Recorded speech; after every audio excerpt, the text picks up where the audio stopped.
Mamata Banerjee diamond হারবারের আমতলার কল্যাণে গিয়ে কয়েকদিন পরে বলেছিলেন ইয়াবি সরস্বতী পূজা নেই হতা হয়।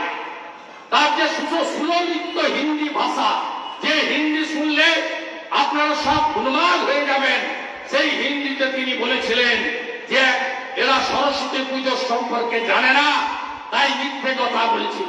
তিনি সরস্বতী মন্ত্র শুনিয়েছিলেন, কুচভূষ সুশীত বীণা রঞ্জিত, এত ভুলে ভরা, হাসতে হাসতে পেটে খিল, একদম আপনি সেই তার শ্লোক শুনলে আজকে মাননীয়া কি বলবেন হরিণঘাটার নগর উঠা। আমি তৃণমূলকে দায়ী করব এই কারণে, কারণ সেখানে হেডমাস্টার মশাইকে যে আক্রমণ করেছে তিনি সাধারণ লোক নন, তৃণমূলের বুথ সভাপতি জাকির শেখ।